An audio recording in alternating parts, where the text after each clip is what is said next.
Hi everyone. So today I wanted to talk about your favorite city, Boston. So obviously there's a picture of Boston. Boston is, I believe, where everyone lives. Everyone sleeps here, everyone, not here, but in Boston. We play here, we work here, we eat here. There's a lot of things we can do in Boston, right? And I want to talk about the eating aspect for a second. When we look at restaurants in Boston, there are a lot of different ways to analyze them, right? So looking at some Yelp reviews, I saw some people describe places as like holes in the wall. But then you also have the places that are like really nice and really nice hotels and everything. But that isn't to say that the holes in the walls don't serve good food, right? So what I'm trying to say here is that you have some of these places that don't look as great, but they still serve a function. They serve good food, they might be cheaper, and this is the same with some of the neighborhoods in Boston. Maybe people don't value one neighborhood as much as another, and they want to make everything seem as high class or shape it in the form that they want to. And this process is known as gentrification. So today I really wanted to talk about a few things about gentrification. So 3 things I'm going to be talking about today is, so what is gentrification? And then second thing is looking into a specific example in Boston's Chinatown. And thirdly, what can we do about gentrification? Is there anything to be done that hasn't already been done? So, gentrification. Gentrification, they have a lot of different definitions available. A quick Google search, you'll see a lot of different people describing it in different ways. Dictionary definition basically means and the processes by which higher income or higher status people move into a typically lower income neighborhood. But Tom Slater, I really like this example. Tom Slater, he's an urban geographist, and he describes it as spatial expression of economic inequality. So what does this mean? It basically means that it's how different income levels, different classes play out in the real world, in buildings, in the community, and such. So why did I mention Boston? Why am I even talking about gentrification? Well, Boston is actually the fastest gentrifying city in the nation, according to a 2013 report by the Cleveland Federal Bank Reserve. And specifically, there are some neighborhoods that are affected more than others. Some neighborhoods have already been gentrified, and some neighborhoods are undergoing gentrification. So now we are going to move on to Boston's Chinatown. So Boston's Chinatown, first I wanted to look at some of the statistics of Chinatown.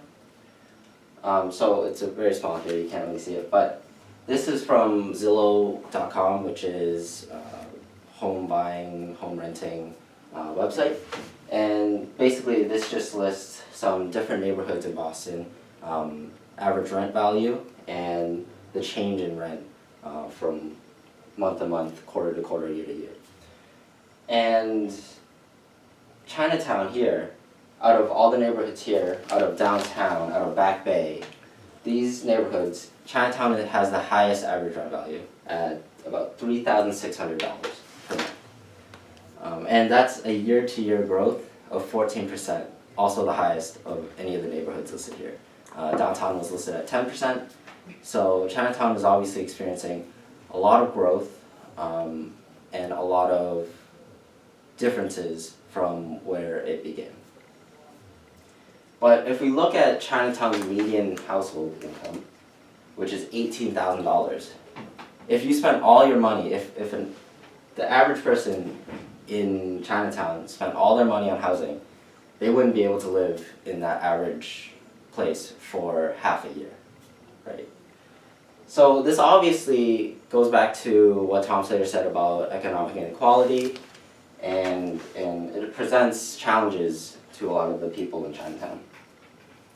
And according to the census, about 65% of people are cost burdened, as defined by the BRA, the Redevelopment Authority. That just means that they're spending more than 30% of their income on housing, and that is an issue. But in addition to housing, there's also other factors in Boston Chinatown in gentrification. You have to look at businesses. So this is a coffee house located in the heart of Chinatown, and it closed down after 33 years of constant operation, which is obviously a long time, and it was basically a fixture in Chinatown. And then nearby, they recently opened a few other shops. They opened a more upscale coffee house, and the Wild Duck Wine and Spirits, which does not serve the Chinatown community. A lot of the people in Chinatown that I've talked to, they don't buy wine and spirits, they don't buy things from places like here, especially because it's typically marked up very highly. And lastly, I just wanted to talk about what we could do about gentrification. So gentrification is not something that we should stand by and just watch happen. Obviously, there will be changes in communities, but this is a page from a resource handbook on how to combat or how to work with gentrification, and basically it tells people to get involved in their community. That's basically the best way of working with gentrification, and basically it tells people to get involved early in the process making. So just getting involved in your community, and working with the policymakers, working with community visioning experts will help greatly in your own community. And I know I'm over time, but just one thing I wanted to say is that gentrification, or urban studies, urban planning in general, it has a big role in your lives, in your future lives, in your lives right now. I recently went to BC, and then I wasn't expecting this, but they had a whole class dedicated to something like this, to gentrification, and the studies of how, you know, the income levels and housing really mix together and create the community. So you'll definitely see it a lot during your lifetime, and even if you don't get involved in your community, you should still be cognizant of what's happening in your communities. Thank you.